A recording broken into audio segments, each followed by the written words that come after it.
Have you ever bought or rented a videotape that wasn't quite right? You're listening to Truth or...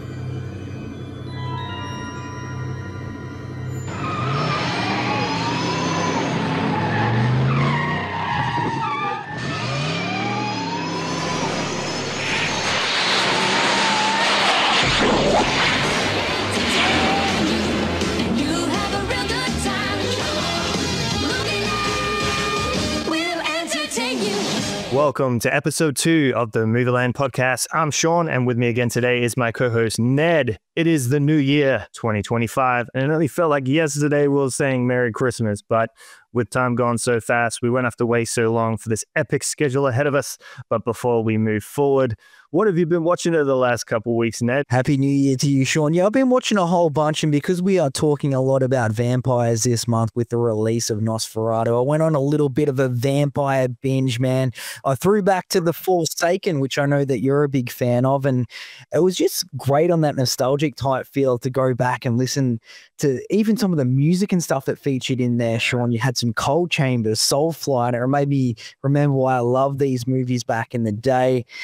Checked out The Lost Boys. I know you're a fan of that one. One of the best old school vamp movies ever. Abigail as well. That was a fun one. But outside of the vampire side of things, I checked out the remake of The Crow. A lot of people are talking negatively on this one, Sean. Have you seen that one? Yeah, I went to the cinema for that one. It was actually empty besides one other person. And I think we both actually nodded at each other and went, yeah, it wasn't bad, but like, why was it so empty? I think, yeah, it was a pre-game. Everyone didn't want to go just for the whole same reason, but I think it was worth watching for sure. Yeah, definitely worth watching. And I thought it was like, I thought it was good. I'm going to go with that, as it might be an unpopular opinion. Have you seen the 4:30 movie, the Kevin Smith-based movie, Sean? I checked that one out as well. This is kind of like a movie that Kevin Smith did that was loosely based on his upbringing, which was a fun one. So if you're a fan of that View Askew universe, definitely one worth checking out. And also just a bunch of 90s, sort of early 2000s movies in disturbing behavior. I think I sort of went down a little bit of a rabbit hole there when I was watching The Lost Boys, and it said, you might like this. I watched Disturbing Behavior, and then it's like, would you also like to watch Urban Legends? So I watched that.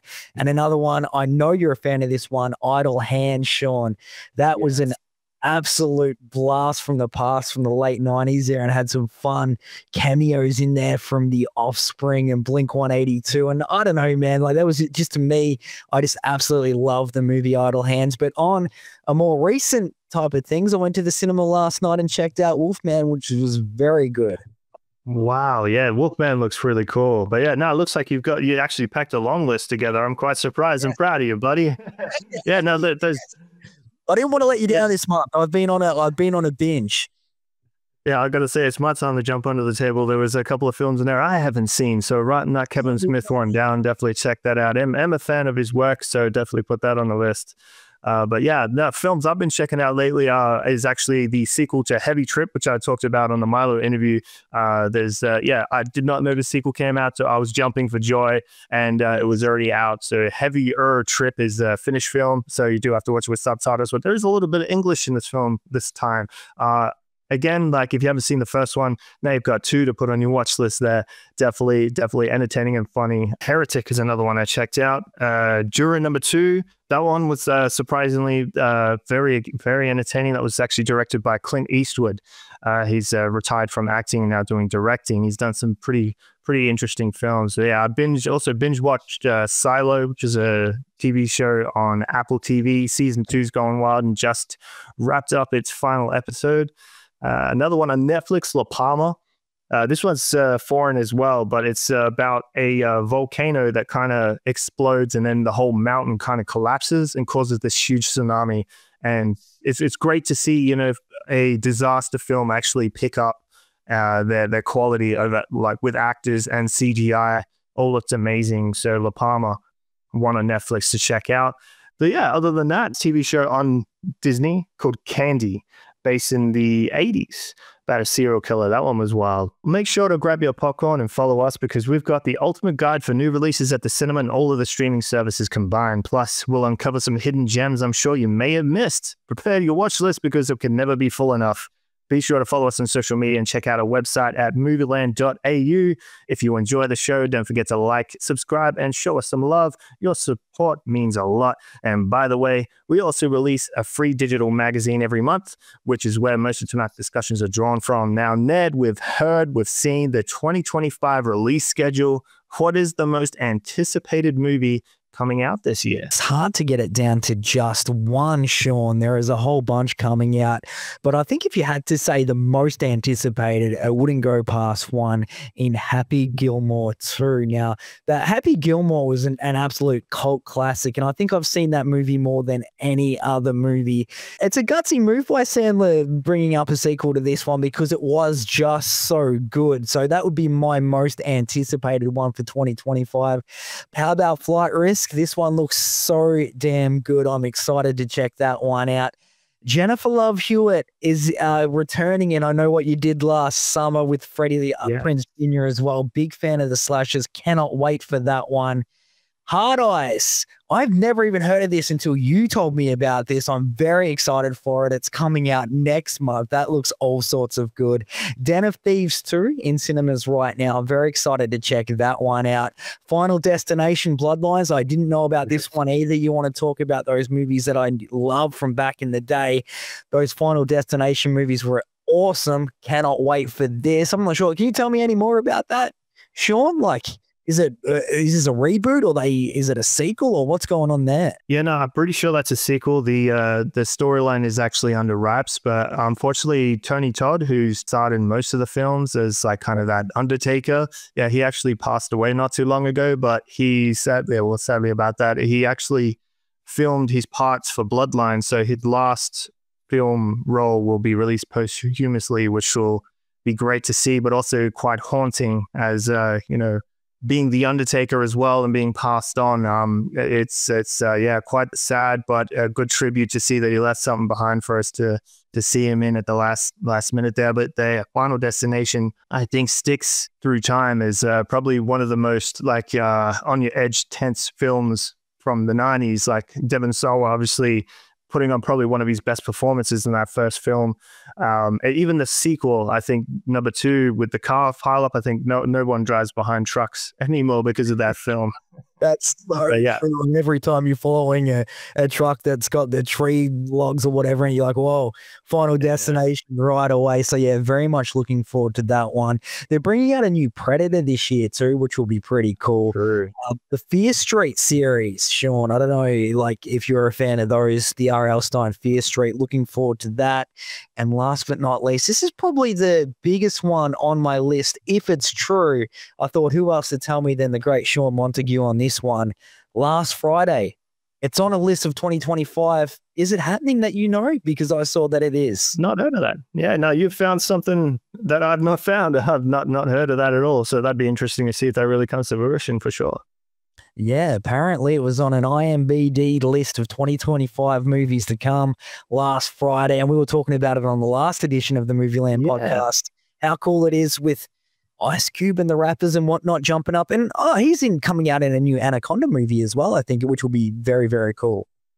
Well, Ice Cube was in the original Anaconda. I'm not sure if he's going to be in the reboot. I know Jack Black and Paul Rudd did a little promotion saying they're doing that. Yeah, so that would be interesting if Ice Cube returns since, spoiler alert, he survived the first one with Jennifer Lopez. Yes, so I'm a big fan of the original Anaconda. I remember I watched it several times, ended on VHS, and rewatched it not too long ago. Anaconda's wild, so looking forward to that for sure. 100%. That's my list, Sean. That's what I've got so far for 2025. I'm sure yours will top that. I don't think anything tops anything. There's a lot of those ones on my list for sure. But one I'm surprised is not on yours is the sequel to the new Mortal Kombat. I'm pretty sure that one's going to top the original. I loved Sub-Zero. I think he stole the entire film for the reboot. And obviously, I'm a big fan of the 1995, am I right, film. Still geeked with that one, watch it all the time. So Mortal Kombat 2, they filmed it again in Australia and Queensland. Another one coming out this month, Companion. Yes. That one was very, very cryptic at first. I didn't know what it was about. It looked kind of like coming from the makers of Barbarian. It's pretty sure it's going to be just a tense hostage kind of film, but it looks like a Megan type Android iRobot kind of film. So that's even more exciting. I had no idea what this was about. Watched the trailer just earlier and I'm like, wow, it looks interesting to say the least. Tom Cruise back in Mission Impossible. Other than that, I'm looking forward to the Minecraft movie as well. Yeah, look out. Like Jack Black, we are both big fans of him, talking about it with that Santa movie that came out just last month on streaming now, if you haven't checked that out. But 2024 was a big one in the books. Of course, we have so much to look forward to though, Sean. And with the new year already kicking off, we're here to guide you through the best content to watch, whether you're planning a movie night at home or hitting the cinema. So first, let's check out what's playing on the big screen.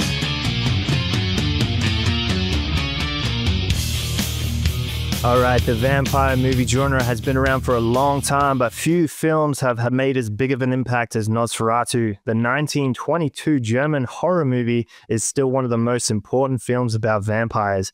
Now, almost 100 years later, a new version of Nosferatu is in theaters, directed by Robert Eggers, who made The Witch and The Lighthouse. This 2024 remake promises to keep the creepy vibe of the original while adding a fresh twist with modern touches and performances that will amaze audiences. The plot centers around a young woman named Ellen, played by Lily Rose Depp, which is Johnny Depp's daughter, who falls victim to the mysterious and monstrous Count Orlok, played by Bill Skarsgård, known from The Crow and It. Are you looking forward to this one? I checked out the trailer for it earlier, Sean, and it definitely looks creepy, that is for sure. And being a big fan of vampire movies, I'm looking forward to checking it out for sure. You've dropped some news on me there. I wasn't aware that it was Johnny Depp's daughter in there. So yeah, very much keen for it. Yourself? Yeah, absolutely. I checked out bits and pieces of it. I at first thought it might be a bit slow, but Skarsgård has actually very surprised me lately with his eerie performances, obviously from, The Crow and Pennywise and It. So it's great to see him continuously step up while he is doing reboots of characters. He's doing them very, very well. So I've complete faith in this, and there's a powerhouse cast before that as well. We got Nicholas Hoult from Fury Road in there as well. He's been doing a lot of roles lately. Willem Dafoe is in there. So yeah, it's looking like it's going to be a great one for sure. There's a lot of repeat cast in the reboot, new 2024 version with Willem Dafoe, who was in that filmmaking about Nosferatu, and obviously Nicholas Hoult, who just recently played Renfield with the Nicolas Cage adaptation of Dracula. So it's great to see like familiar characters revisiting this universe. But yeah, it's I think everyone can kind of feed on their own vampire film as their best of, but it's kind of hard to judge their contender of best vampire films. You briefly spoke on Forsaken before, which, as you said, is a big favorite of mine, but not my favorite best vampire film, but is definitely a top 5 film for me for sure. But The Lost Boys is up there, Queen of the Damned, Blade, From Dusk Till Dawn, 30 Days a Night. What are some of your favorite vampire films? Well, you're just sort of kicking through the ones there that come to mind straight away. 30 Days of Night's probably my all-time favorite vampire film. Probably have to be for me 30 Days of Night, if not The Lost Boys. Another one I tended to repeat a lot back then was Dracula Dead and Loving It with Leslie Nielsen. Did you ever catch that one? Yeah, I did. And a lot of these movies we're talking about I've seen and just haven't seen them in quite a while. And that's another one right there. Absolutely love it. Same with Queen of the Damned. I know Queen of the Damned had an amazing soundtrack. I've seen the movie, just don't remember how good it was. Queen of the Damned is great. It's a bit of a slow burn, but yeah, the soundtrack definitely is the most memorable part of the film. I love Lestat in that film, and I wish they did more with that. They ended up writing a book sequel to Queen of the Damned just called Lestat.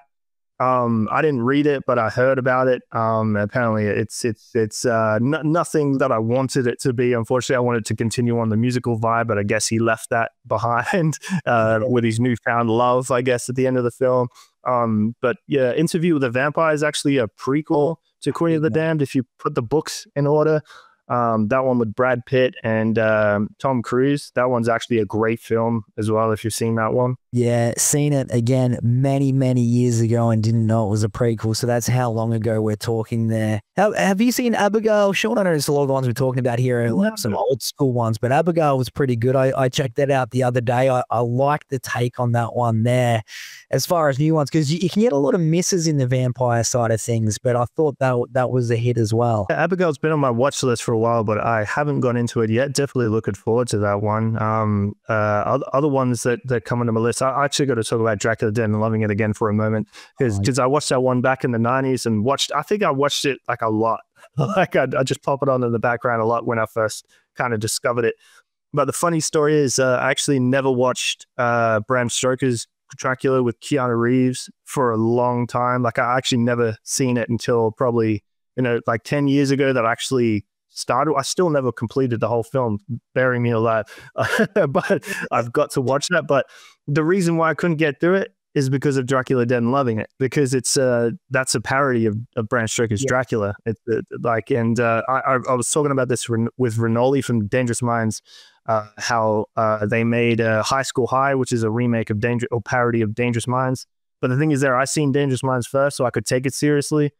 But if you watch High School High first and then watch Dangerous Minds, all you're thinking about is the comedy, and you can't take it seriously. Same goes for Robin Hood with Kevin Costner, and then Men in Tights, because I seen Men in Tights first as well. So when I watched Robin Hood with Kevin Costner, I couldn't take it seriously. I'm like, the plot is the same, but it screws up the story and makes it humorous, and I couldn't take it seriously. So Bram Stoker's Dracula, I have to give it a couple more tries with a straight face. I just can't do it.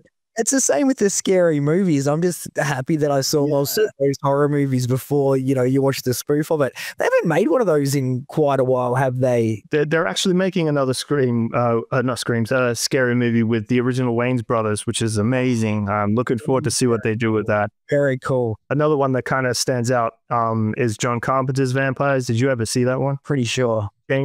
Got James Woods as the lead vampire hunter. I remember in primary school, one of my friends went to the cinema to see it with his family. And I remember distinctly, he told me they got dragged out of the cinema by his parents within the first 10 minutes because of how crazy it was. And I'm like, I need to see this film. But like I had to wait till it hit video. And the first 10 minutes of that film are absolutely amazing. Not saying the rest ain't as good. It's still a great film, but the first 10 minutes are like some historic stuff there for sure. I can't cross these off the list without doing a couple more. So we're doing Vampire Frenzy tonight. We're all bloodthirsty, of course. Near Dark is another one which is top on the list with Bill Paxton. Have you seen that one? Now, I'm just thinking, I don't think I have. There's a couple on the list here that I haven't seen yet, and I think Near Dark is one of them. Yeah, I actually only found out about this film about 5 years ago. So it is an 80s film or 90s film, I'm pretty sure. But yeah, that one's definitely wild. And seeing Bill Paxton as a vampire is insane. Another one to throw on your list is Daybreakers, if you haven't seen that one. Daybreakers is a good one. I have seen it. It's a great take to think vampires rule the world and they're running out of blood. I think that's a great take. And the one scene that always pops in my head is a vampire in the car that's all like with black windows so he can drive around in a day. I'm like, that's wild. Yes, I remember that. That is a wild concept right there. Yeah, well, that's all we got. We're not shining in the light today, but twilights. But we definitely think that's about enough vampire films for your watch lists following the anticipation for Nosferatu to get to streaming if you're not going to the cinema. But I think that one's definitely one to check out. The much anticipated film Flight Risk, Sean, is scheduled to hit theaters January 23, and I'm very much excited for this one, like I was saying earlier. And it promises to deliver a gripping tale of suspense, high-stakes action, and unforgettable performances. Directed by none other than the iconic Mel Gibson, this thriller combines a talented cast with a plot that will keep viewers on the edge of their seats from start to finish. Flight Risk follows a U.S. Marshal as he escorts a government witness to trial after he's accused of getting involved with a mob boss, only to discover that the pilot who is transporting them is also a hitman that had been sent to assassinate the informant, and he has a very cool haircut, which you will see. In a year filled with exciting film releases, Flight Risk stands out as one of the most anticipated thrillers of 2025. And the return of Mel Gibson to directing has me excited, paired with the powerhouse performances of Marky Mark and the supporting cast, makes Flight Risk a must-see event for 2025. This one right up there on the watch list, Sean. I'm very excited for this one. You know, Mark actually refused to wear a bald cap, so every day you'd keep shaving his head so he didn't have to keep wearing a bald cap other shit. That's pretty funny. It's very cool. And I saw something just recently, like how, I forget who it was, has just shaved their head too in the exact same way as he did. I can't think of it off the top of my head, but that's who it was. Steve. It was very funny. Yeah. No, this one's great to see Mel Gibson directing some films. He actually put up another film this month at the cinema called Monster Hunter. This is actually their own production company, so they're smashing out 2 films in 1 month is definitely something exciting for. And Marky Mark back as a villain is exciting. Marky Mark as a villain. Crazy. Funny enough, I did some research. This is actually 20 years since he's become a villain. He may be like, kind of intimidating character, but he was never a villain since Fear. That's in I was going to say, I remember watching Fear back in the day and it was terrifying. So yes. You can kind of like go on the edge. There's another one called Pain and Gain with The Rock. That film's wild, but he's kind of, he's not so much as a crazy villain. He's just kind of doing bad things. So like I was really trying to weigh it up. He really hasn't been a villain since then. And it's flabbergasting because Fear was such an epic performance that he performed there that he never returned to a villain role. Was that preference? I don't know, but he's definitely wild as a villain, and just seeing him in the shorts for Flight Risk is so exciting. I hope he does some more roles. He's definitely great at it. Not saying he's bad at being the hero, because I love most of his films, especially like Pain and Gain, The Perfect Storm, the Ted films. He's great. So very excited for Flight Risk. How about yourself? Oh, I can't wait for it, like you said there, Sean. And I'm the same too. Fear was another one of those ones from, I reckon it might even be 30 years ago. Was it the mid-90s? That was like the breakout of Marky Mark to cinema. It was him and Reese Witherspoon, I think. And like, I just absolutely love that movie, and it sends shivers down my spine. I remember as a teenager or whatever watching that back in the day. So to see him coming back to a role as a bad guy is going to be kind of cool. And I guess the only thing scarier than Marky Mark in that role is that haircut, because it just looks weird. Like, you need to check that out.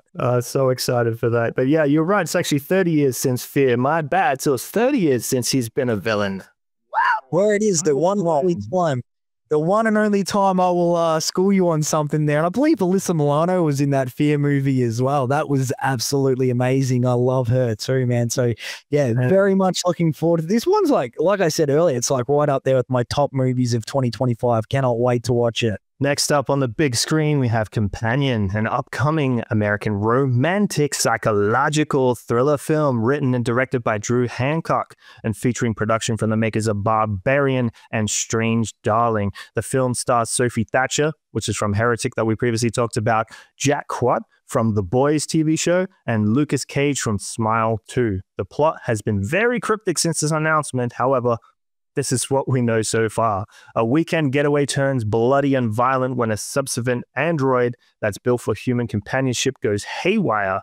Looking like for fans of Megan and iRobot that we just talked about recently, I am definitely excited for this one. Yeah, like I said earlier here, Sean, I had no idea about it. The mystery surrounding this film had me intrigued because the poster that first came out, probably just late December, was just all pink and just said Companion. The trailer was so short, but very intriguing. So they only just revealed, just recently in the second trailer that she was an android, but I wish they kept that completely mystery as well. So you're going into the film completely wondering what the film is. That just makes me more excited in a film, not knowing anything about it.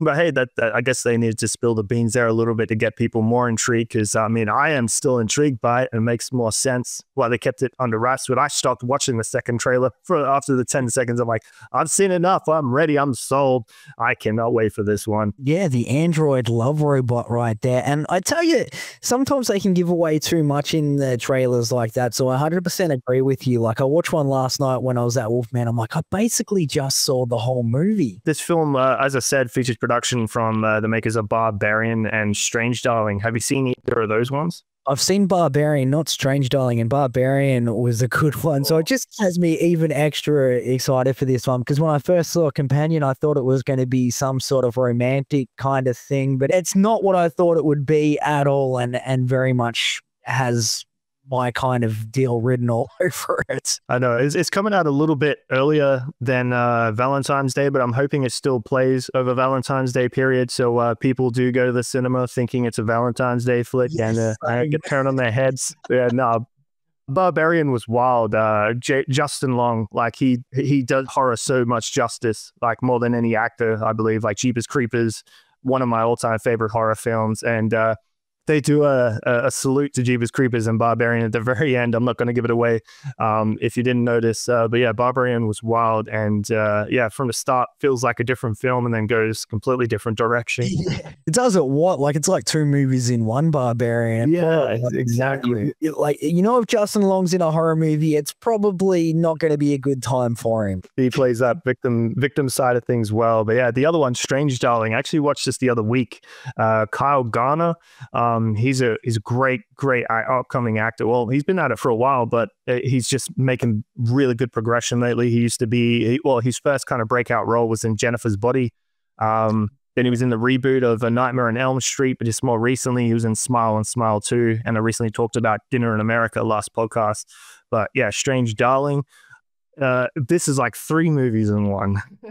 So is that available on streaming now, Sean? No, it's not on streaming yet, but you can rent or buy it on Apple TV and Prime Video just for $6.99. It's worth the rental. This one's actually chopped up in different order. So like you watch kind of like the ending of the film first, and then the middle of the film second, and then the start of the film third. Like it frustrated me at the start. But like the way it pieced together is just amazing, and I highly recommend it. Like it's basically sets up as this twisted one night stand spirals into a serial killer's murder spree. So they're just off the bat keeping it mysterious. 15-second trailer for you right there. Check out Strange Darling. Don't watch the trailer. No spoilers there for you. It's Strange Darling right there inside of your companion trilogy of Barbarian and Strange Darling.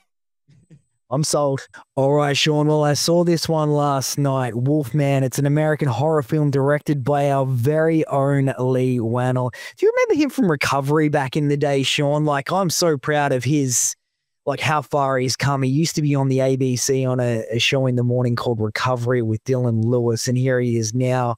He's living the dream. He's gone all the way up. He just loved horror and whatnot, Saw, and now worked his way through. Of course, best known for his work in Saw, Dead, Silence, and Insidious, which is all distributed by Blumhouse Pictures. Wolfman is a reboot of the 1941 classic, a part of the new Dark Universe, which included the reboot of The Mummy and The Invisible Man. The film stars Christopher Abbott from It Comes at Night, and more recently Craven the Hunter, which you previously discussed. It also stars Julia Garner from the hit TV show Ozark, and the plot follows a family man seeking to protect his family and daughter from a werewolf, only to become infected himself and slowly transform into the creature, which is a wild ride, I can tell you. The reboot was originally pitched by Ryan Gosling to produce and starring, but however, he dropped out during production, and rumors also surfaced that Dwayne "The Rock" Johnson would join the cast, which would have been interesting, but I believe they have the perfect cast, one not to miss. And yeah, like I said, I caught it last night. It's a very interesting take, and I highly give it that Movieland seal of approval, Sean. I'll let you have that stamp on that one, buddy. I trust your opinion. I was a little worried about this one, to be honest, so I wasn't sure if it was going to be good, but hearing that you like it, I'm excited. And Christopher Abbott, like seeing him in Craven the Hunter, he was actually wild in that film. So, and Julia Garner, great performer as well. So yeah, they didn't need Ryan Gosling for this one, or The Rock. This one definitely looks like it's going to be entertaining, and big fan of werewolf films. Have you ever seen the American Werewolf series at all? Oh, I have not in a little while though. There's a big debate about whether Paris is better than London. Which one did you prefer? I think the Paris better. I'd have to rewatch and go through again. How about yourself? Yeah, London's obviously the original one, but I seen Paris first, and I was a big fan of Tom Everett Scott at the time. He did Dead Man on Campus, which is another favorite film of mine. So when the Paris film came out, I think it's a lot more, it's more modern, obviously, because London is a bit more brief and kind of sticks to, really retro kind of horror. So it's like, the 40s kind of dark universe style, when Paris is more, as I say, like a more modern take on it. But I just love the whole, like it kind of feels like Blade almost. They go to a party and they shut all the doors and then they all go crazy. That's just so exciting to me. And they have the ghost kind of body corpses stalking them around. And Tom Everett Scott is hilarious. Like his performances in every film I've seen him in are the same, but I love it every time. So Werewolf in Paris is definitely one to rewatch, I believe. But yeah, definitely thought it was worth a watch. And probably, I don't know, we've been talking a lot about vampires throughout this episode of the podcast, but werewolves sort of intertwine a fair bit. Sean and I'd probably prefer the werewolf movies over the vampire ones if I had to choose. And, you can't look past Teen Wolf as well, back in the day with Michael J. Fox. Yes, I was actually going to go ahead and say I can't actually think of any others, but yeah, Teen Wolf, and I love Teen Wolf 2, the sequel. I actually seen that one first, but big Michael J. Fox fan, so the first one won me over real quick. But yeah, have you seen the sequel to Teen Wolf? Yeah, it's funny that you say that you're a Michael J. Fox fan, because so am I, because you're a Back to the Future guy, same reason as me, and I think I saw them before Teen Wolf in however way. I'm pretty sure I've seen 2 in answer to your question, yes. Yeah, that one was a different take, as they did basketball in the first one, but boxing in the second. That's where I'd be. Yeah. But because I've seen it first, that's kind of why I like that more, I guess. But yeah, they're both. I wouldn't say I would prefer one or the other. They're both amazing. But I'm trying to think of any other vampire werewolf film that comes to mind, and all I can think is like Underworld. But even then, I'm not a huge fanatic of that. But yeah, none of the ones that come to my mind. I don't know why I'm blank.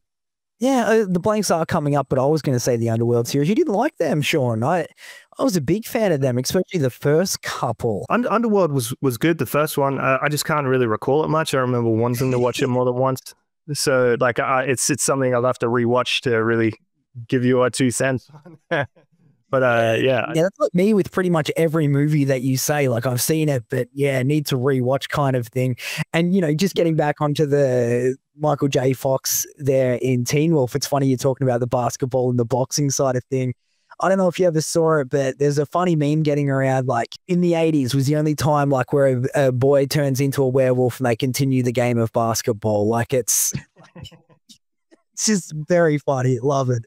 A simpler time, Sean. Absolutely. I do recall there being a TV show to Teen Wolf, which actually wasn't bad, though I watched it when it came out a long time ago, so I can't remember if I'd still like it or not there, but I do remember binge watching that one. Quick intermission there. I just had a quick Google to see what other werewolf films were in existence so I didn't miss and hate myself later for missing them.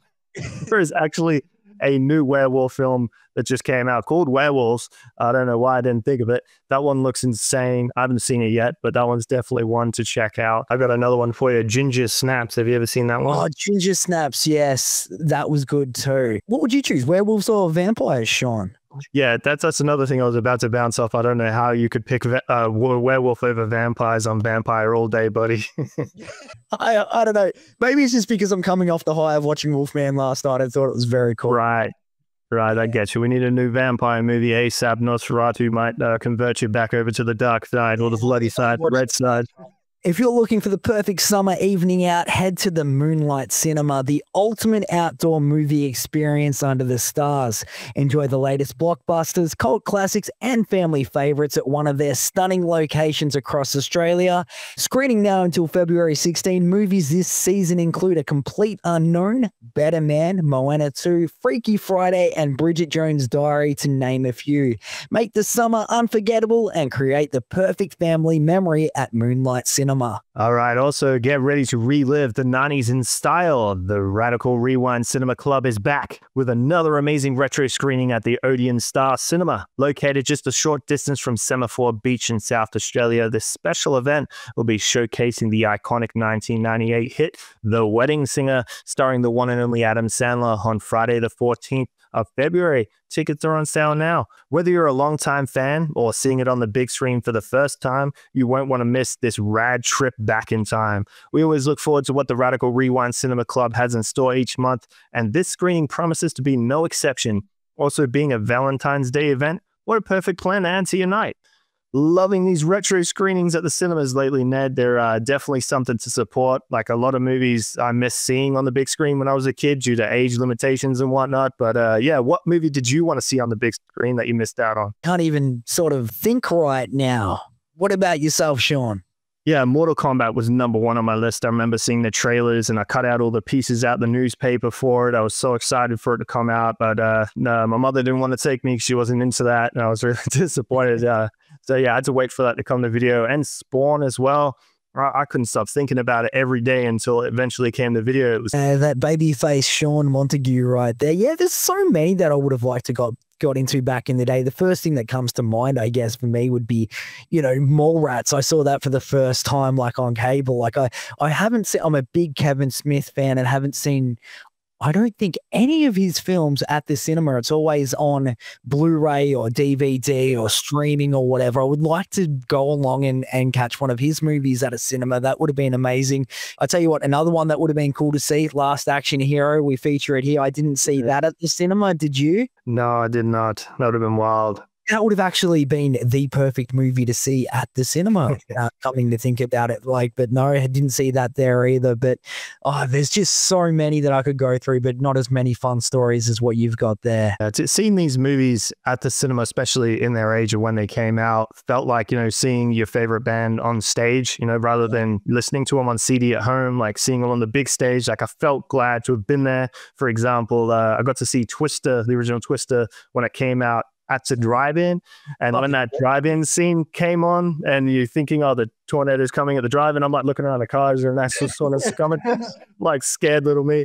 Another one I got to see when it came out, Bill and Ted's Bogus Journey. I actually seen it twice. One at the cinema, one at the drive-in. That's a funny story for that one. There was a drive-in where there was 2 screens. There's some locations that do that. There's a movie there and a movie there. And I already had seen Bill and Ted at this point, and we went to see some other movie. But my mom kept saying, "Why are you watching that one over there?" I'm watching Bill and Ted over there without the sound. It's just like, I like Bill and Ted, okay? I love Bill and Ted, and yeah, that's another one. That actually, I'm surprised I didn't say that first. Bill and Ted's Excellent Adventure and Bogus Journey would have been my favorites to go and see for sure. Bogus Journey, the best one for sure in that series, and I would have loved to have seen that at the cinema. But yeah, it was on TV the first time I saw it. Now, for those looking to stay home on the couch with your streaming services connected, let us save you the time clicking endlessly for something to appeal to you. Here are the highlighted new releases on streaming this month.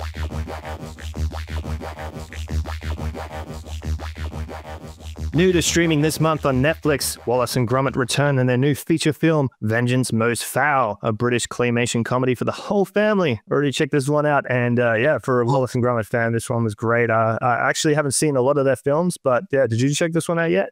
I haven't seen it yet, but I have seen Wallace and Gromit in the past, and it's definitely funny, and I'll be checking it out for sure.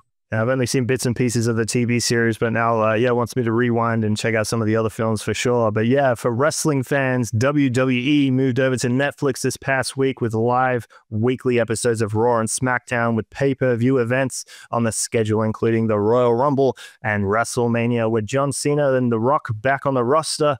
All we need is that glass to break and I'll be jumping for joy. But wrestling fans do rejoice as, per cable restrictions in the past, wrestling is now available worldwide rather than limitations of cable. Are you excited for WWE on Netflix? I'm excited for it. I'm just wondering when I'll get time.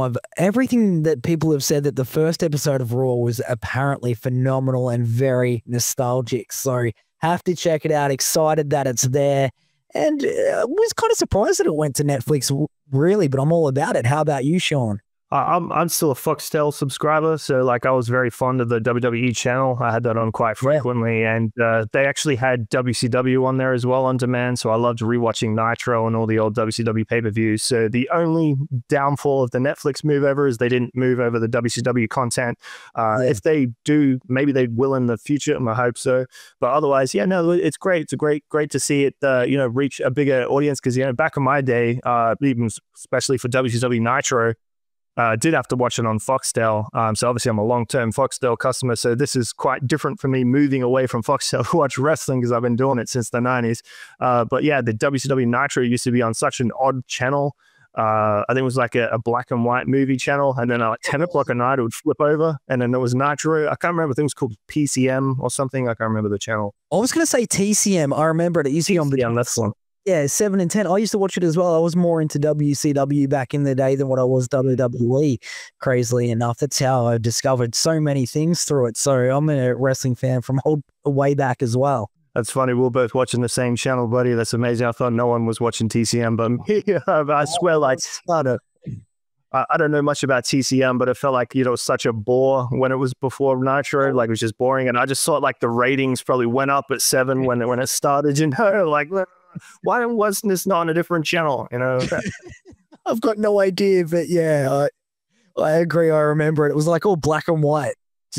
Yeah, black and white. Yeah. No, that's funny memories there. But yeah, another highlight on Netflix is the new American Western TV series American Primeval, starring Tyler Kitsch, known from John Carter, or my favorite, The Covenant, and also Dane DeHaan from Valerian, or widely known from the found footage masterpiece I love called Chronicle. The plot centers around a mother and a son fleeing from their past while confronting a harsh landscape of freedom and cruelty in the American West. While it is extremely violent and maybe triggering at times, the setup, payoff, and performances is nothing short of a masterpiece. I just finished binge watching this the other day, and I cannot recommend it enough. Have you got this on your watch list yet?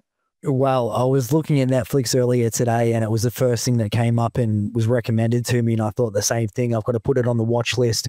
And like you just said, then it looks extremely violent. So yeah, it's an entertaining watch. Oh, absolutely. I was blown away by it. Like, I'm actually new to Westerns. Back when I was a kid, I'd always like complain about Westerns and always stuff. I wouldn't even give it the time of day. I was actually really reluctant to watch Back to the Future 3 when I was a kid, and I didn't give it the time of day.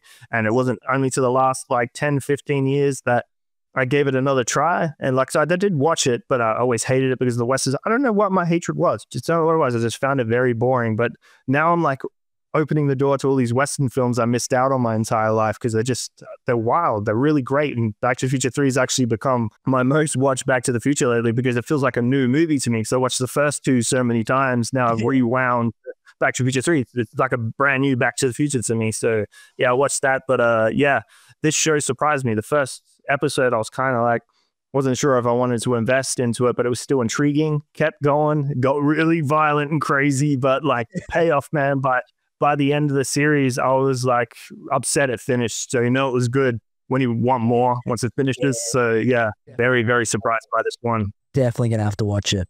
Last but not least, Cameron Diaz and Jamie Foxx star in the Netflix action comedy Back in Action. The plot: former CIA spies Emily and Matt are pulled back into espionage after their secret identities are exposed. Directed by Seth Gordon, known from his work in Horrible Bosses and the Baywatch reboot. Back in Action is sure to be one to check out if you're up for a little action and thrill. I haven't checked this one out yet, but I think it's just released on streaming just the other day. So that one's definitely something I will have a quick look at. Not sure if I'll invest in, but I'm intrigued by it for sure.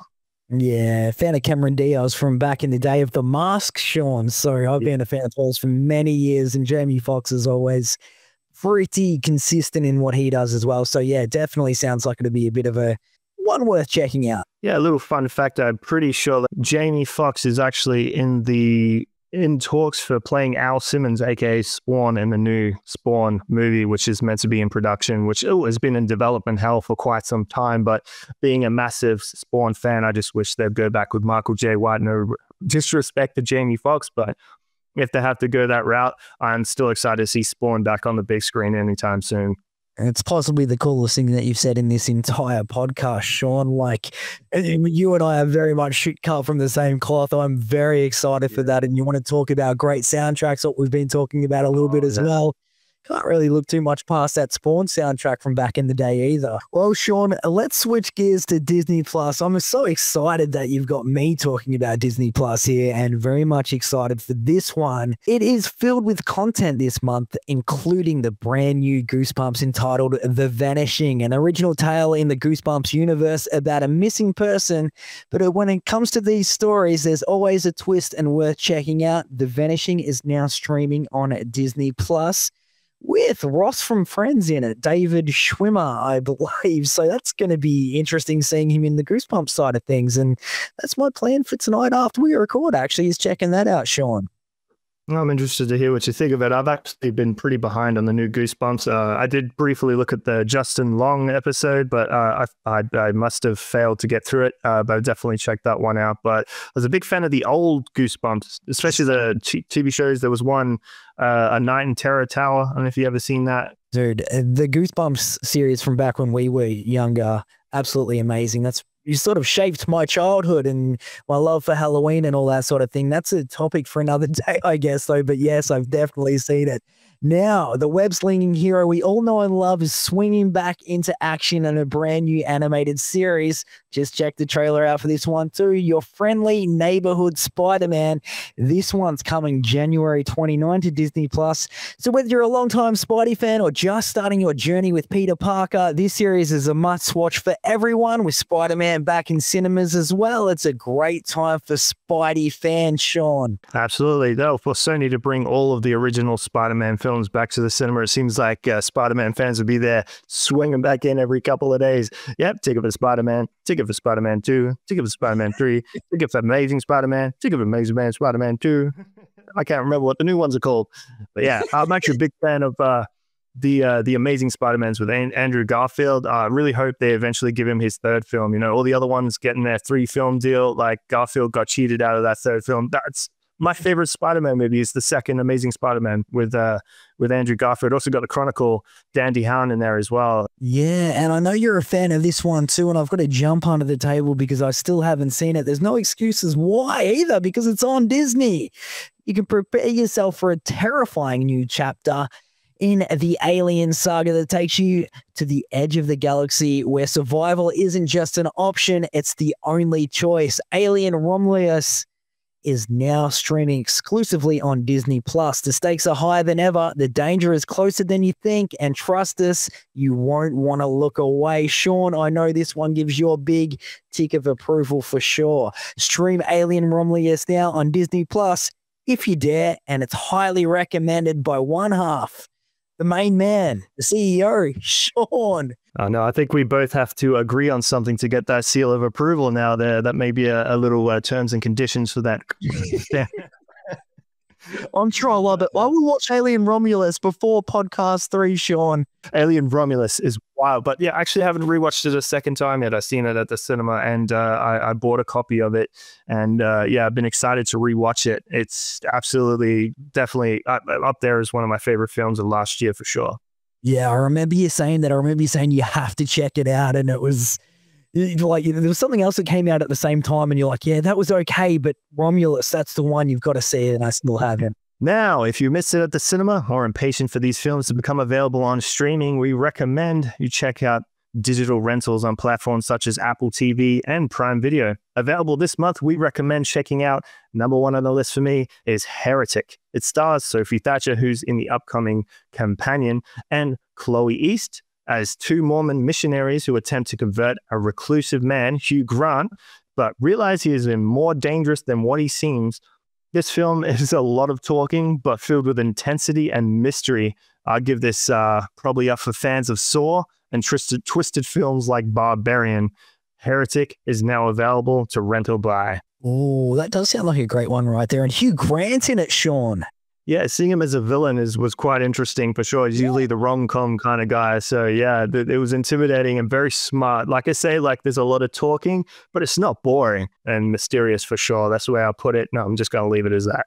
Yeah, definitely. Sounds like one to check out there. And he popped up in the new Diary, what's that, Bridget Jones's Diary or whatever trailer that I just saw, and then to see him in a movie like Barbarian, that you relate to Barbarian's kind of crazy. But for those who miss Venom in theaters, the film is now available for rent or purchase on various digital platforms. The Last Dance picks up where its predecessor left off, with Eddie Brock, played by Tom Hardy, and his symbiote Venom managing to coexist, which is just so fun when a new villain emerges, threatening not only Eddie and Venom, but the entire fate of mankind. The Last Dance is truly a fun and exciting ride and highly recommended. Tom Hardy never fails, and I stand by that, Sean. Yes, definitely. I got to see this one at the premiere and had a wild fun time. I just didn't want it to end. The way it ended, I was just like, I need more. Can't stop there. That's not The Last Dance. Play another one. What is it? Encore. Venom Encore. That's the next movie, the fourth film. Give it to us. All right, in a world where sequels are often met with skepticism, Gladiator 2 defies expectations and stands as a testament to the power of epic filmmaking. Directed by the legendary Ridley Scott, who helmed the original Gladiator in 2000, this long-awaited sequel brings audiences back to the blood-soaked sands of the arena with the same intensity and emotional depth that made the first film an instant classic. The film picks up years after the events of the first Gladiator, following the protagonist played by Paul Mescal, whose journey of vengeance and honor feels like a natural extension of the story. In an era where so many films are designed for streaming or shot with smaller budgets, it's refreshing to see a major studio invest in a kind of epic filmmaking that Gladiator 2 represents. However, that time has passed. Hope you have a big screen and a subwoofing sound system at home to enjoy this masterpiece, because it is definitely one for the big screen, but now it's available to rent or buy and digital at home. Oh, yeah. Look out. That also on the watch list there. The original Gladiator, Sean, I saw at the cinema 3 times. I'm pretty sure it's the most that I've ever gone to a cinema to see a movie. That just hit home and loved it, but haven't seen this one yet. All right, Sean, the magic, the music, the mystery, Wicked is finally here, and it's ready to sweep you off your feet. Experience the breathtaking tale of friendship, betrayal, and destiny in this stunning 2024 adaptation of the beloved Broadway musical. Based on Gregory Maguire's best-selling novel, Wicked reimagined the story of The Wizard of Oz. Wicked is ready to take flight. Rent or buy your copy today and experience the magic for yourself. Available on all major app platforms. Yeah, Wicked was actually surprisingly very entertaining. This is one I was planning on skipping, but I knew the wife wanted to see this one, so we loaded it up, and yeah, I was actually really intrigued by it, and it's a good take. Like, you always think the Wicked Witch is evil and all that, but it gives you a different spin on her perspective on things, for sure. No way. And I can't believe you were surprised like that. The Wizard of Oz is a classic show, and I'm excited to check this one out for sure. Yeah, I wasn't a big fan of the original Wizard of Oz, love or hate it, but I'm a big fan of Return to Oz, the darker one with the craft girl as the little girl. Yeah, that one was wild. I love that one a lot. But yeah, it's just the song was actually really captivating as well. I was actually really, really impressed by the songs and everything. Yeah, Wicked was great.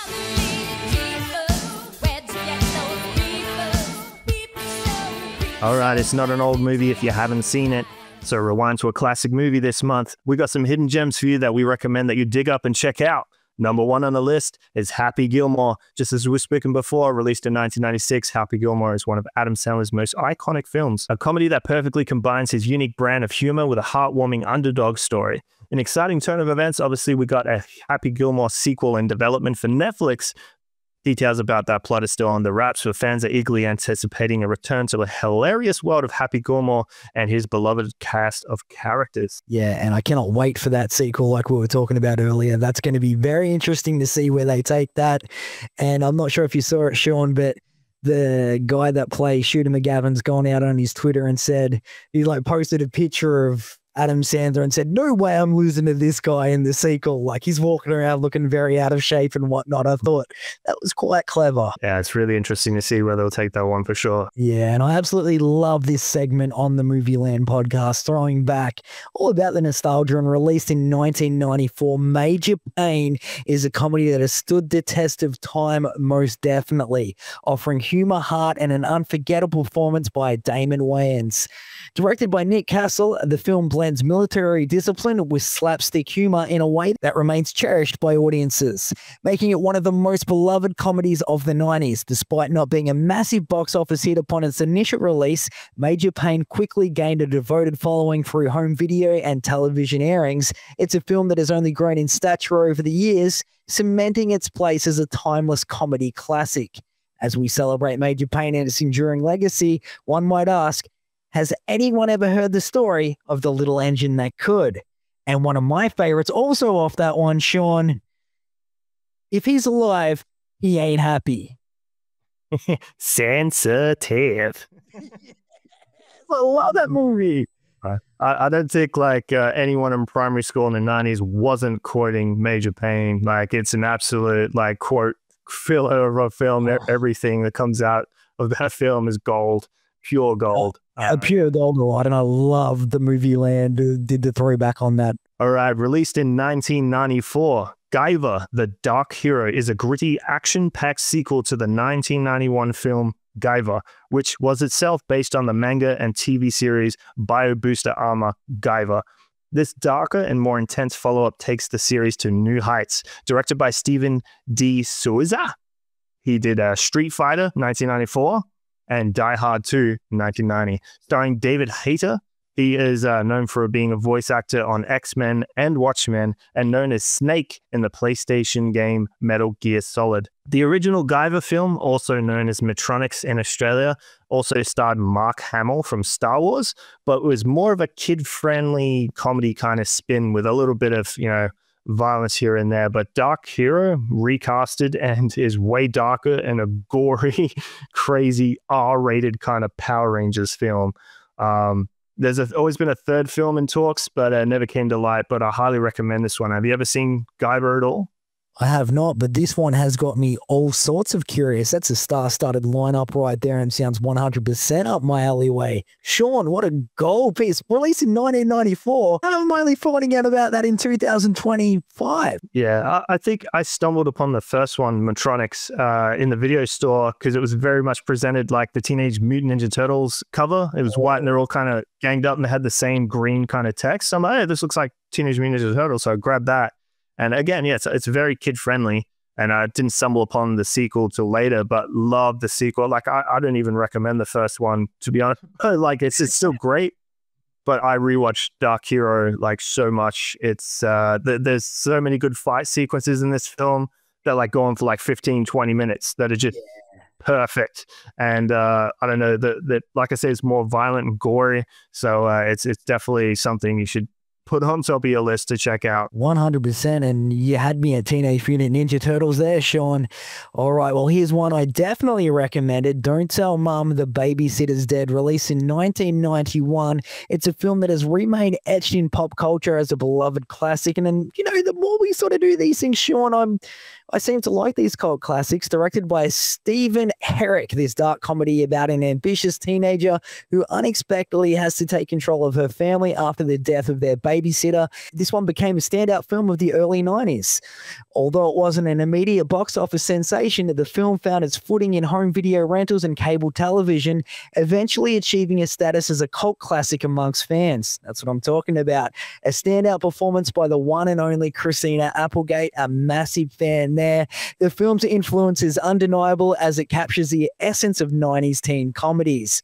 And again, massive fan of those, Sean. And being directed by Stephen Herrick, a filmmaker known for his work in both family-friendly and adult comedies. Check this out. Herrick's directorial career includes notable films such as, you may have heard of it, Sean, Bill and Ted's Excellent Adventure, The Mighty Ducks, and Critters. That's a pretty nice list of movies right there. Don't Tell Mom the Babysitter's Dead holds its own today and is great to rewatch and definitely recommended. Yeah, absolutely. I surprised Ned a bit earlier before we started with the VHS copy of this one. It's an absolute must watch if you haven't yet. Yeah, this is a true story here. We love Movieland is all about nostalgia and throwing back to those glory days of the video store, Sean. What you just pulled up there in the Don't Tell the Mom the Babysitter's Dead video cover and whatnot, that's iconic to me. That's what I remember going into video stores. There's a few that stand out, and that one right there is it. And I'm very jealous, envious of your copy there, man. I'll get you a copy. Don't worry about it. But yeah, no, that film's great. Very entertaining. And that's actually a really good way to find some other great films is by looking at the director's history or the producers, so to say, and you watch all of their filmography or again, the actors as well. Could go through the actors' film. I tend to do that with a lot of actors. I'm like, I love that movie he's in, and then watch all of his films. It's a good way to find some hidden gems. Well, we hope we found some hidden gems for you. If not, you got enough on your watch list. If not, send us a message and we'll fill some more up for you. Otherwise, if there's some films you think we slept on, please let us know, and we could also highlight them in the hidden gems as well. So we're always trying to dig or think of films which we think deserve more light. So please do send us a message and let us know which films should be highlighted in the hidden gem section. Well, everything that we have covered is featured in the amazing Movieland magazine. It is free, digital, and newsletter style. You can check it out right now at movieland.au, including Sean's amazing interview with Milo Cawthorn, which is a whole bunch of fun. And there's a new interview inside every month.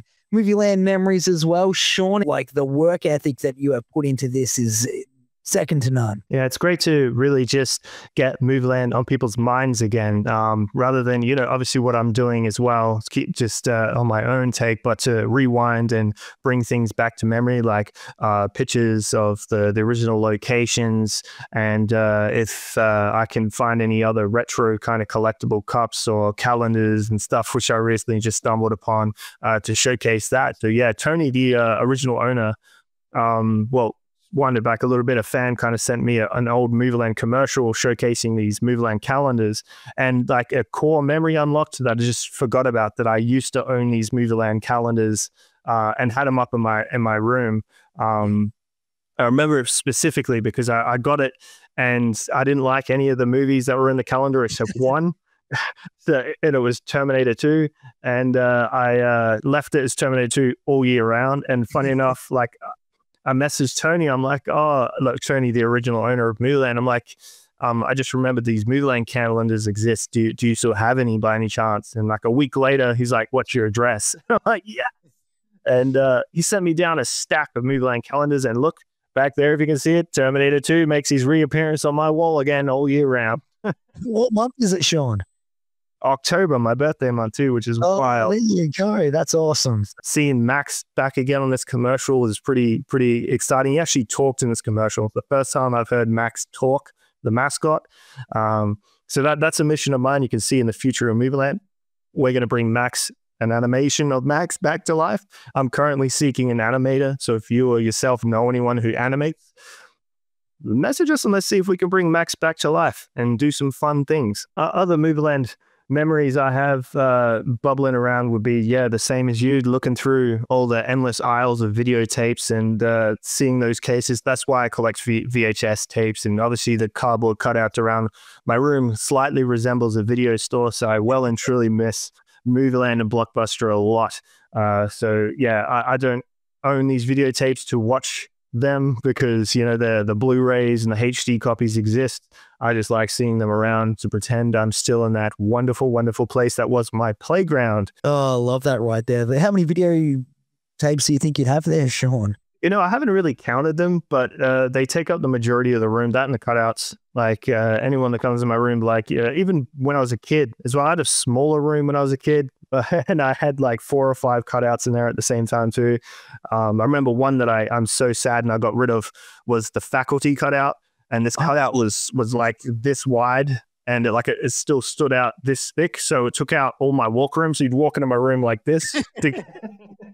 That's one reason why I sadly had to get rid of it, because like over time I ended up I got the poster of it and everything too. So I was like, well, I got the poster of it. And I was like, I let it go because it's just way too big. Like, I mean, if I'm not exaggerating how big this faculty cutout was, but I definitely regret losing that one.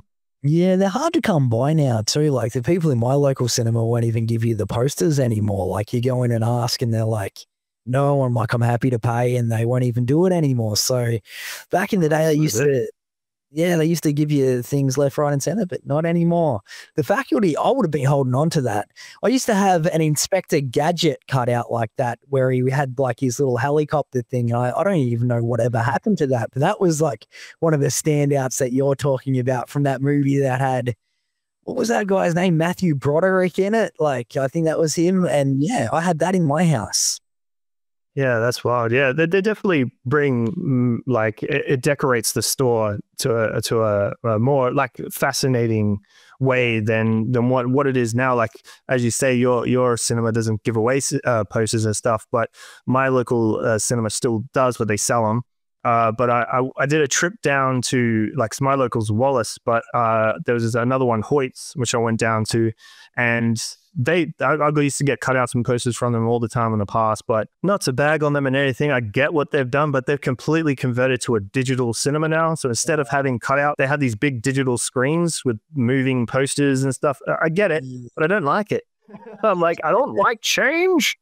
I'm one of those people, but cutouts do I like fear change. All right, that's all you have from us here tonight on the Movieland podcast from me and Ned, but stay tuned because we have to hand this off in a moment to Glenn and Ben from Good Movie Monday to give you the Overdue Report, which is a quite interesting little segment. They are going to highlight some very, very even more hidden gems that you may not have known about.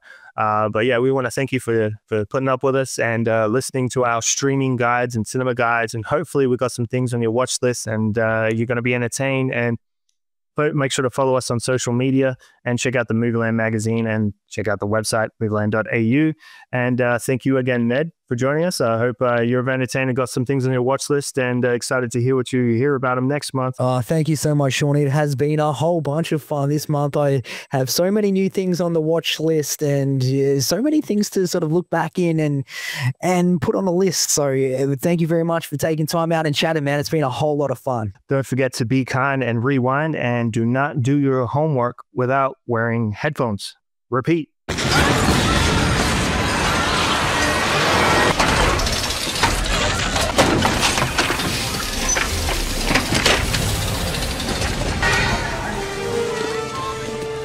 So you know how back in the day in the video store, there was always that one shelf that was in the window? Yeah. And all of the covers that were facing out were like, faded. Check out this one. This is one that's an MGM, what do you call it? United Artists release. Walk Like a Man. This movie's from 1987, starring Howie Mandel, who now has like one of the most popular podcasts on the scene.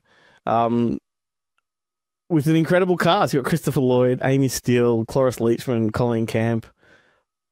Have you seen this? I have seen this. Do you remember this on the video store shelf back in the day? I don't. The funny thing about this movie is that it is populated by people that only you and I would kind of know. Like, unless you're a serious movie nerd, you'd never have heard of like half of them. Correct. You would know them, but you wouldn't know who they were. Correct. And this is a movie that I feel like of that era, when this came out, there were a whole lot of movies that we've now forgotten about, but they were showcasing stand-up comedians in their first debut roles. I'm talking stuff like The Wrong Guys, She-Devil, Once Bitten, like movies that really sort of took a stand-up comedian, put him on the big screen. And this was Howie Mandel's sort of breakout, sort of was hoping to be his breakout film. He'd already done Gremlins because he was the voice of Gizmo. But he was in St. Elsewhere, the TV show. Yes, and stuff. But yeah, but as far as film is concerned, he was a kind of a nobody. But he's the lead in this, and the story, of course, he has no dialogue. Bobo. Bobo.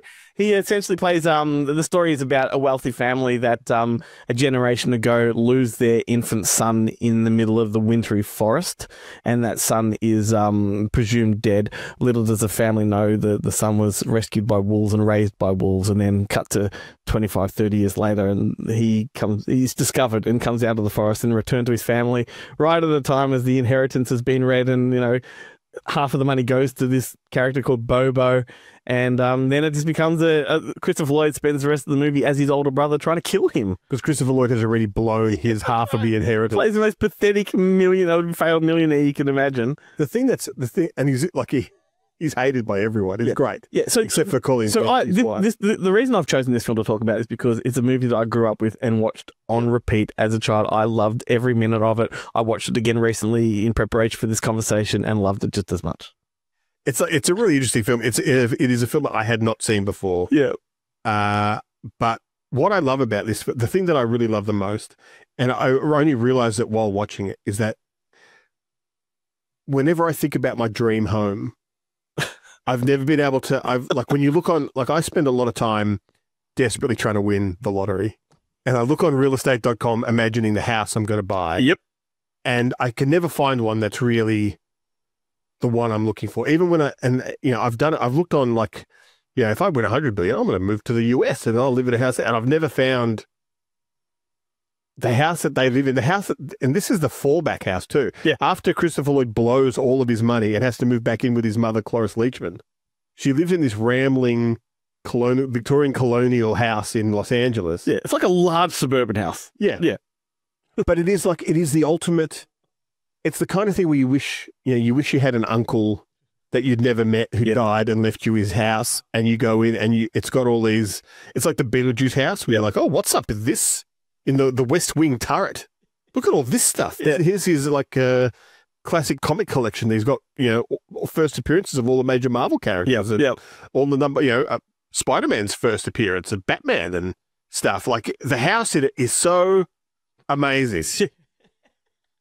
The rest of the movie almost took a back seat to me. Yeah, right. Just watching the art, like looking at this house. I can get that. Having said that, like for me, it's just a movie of one great comic set up after another. And look, it's not an award-winning film by any means. Like it's not a movie that I mean, it hasn't had. I don't think it's had a physical media release beyond VHS. Like it certainly hasn't been digitized to my knowledge. So if you are looking, if you are interested in this one, you can get it on YouTube. I think it's a VHS transfer. Yeah. And we're talking about this VHS. But I just love everything about it. I love the montages of him learning to be human again and learning how to walk. I love Christopher Lloyd in this one. And he has been on a convention panel and said this is the most embarrassing moment of his entire career, which I think is like, I mean... Look, he's great. He's fantastic in there. Really good. Yeah. Howie Mandel, I could see being embarrassed about because he's acting like a dog the whole film. I know, but Christopher Lloyd is genuinely good. He was like behind this movie, Harry Mandel. It was his concept, Anyway, look, it's I remember Howie Mandel from that cartoon show. What was the cartoon that he was the Laura Abner? Bobby's with. Yeah, he's done a lot of voices. There's a great video of him online somewhere doing all of his voices, and he points out that they're all the exact same voice, just a slightly different pitch. Yeah, but now he's like he's like a germaphobe. Yeah, and he's like one of those, like he wears rubber gloves and shaved all his hair because just in case. Very much so. And yet the things he does in this, like he eats dog food and he eats like the slime scene in the toy store. Great. For me, the funniest scene is when Christopher Lloyd has to take him out in the middle of the night to piss against the tree. He's got to go out again. And then he runs on the driveway. On the wet concrete driveway. My driveway. He takes him to the club and he sits on the guy's head. Because he can just teabag. Anyway, so there you go. There's a bit of a recommendation for everybody. Walk Like a Man from 1987. I recommend it as just a bit of a throwback. It's full of 80s milestones, sort of pop cultural references, Teddy Ruxpin, tubs of slime, all that kind of stuff. It's all in there. Yeah, I love it. So there we go. Excellent. There's a long overdue conversation about a forgotten film. In the Overdue Report. That's right. And Romulus. Now, what is your mission?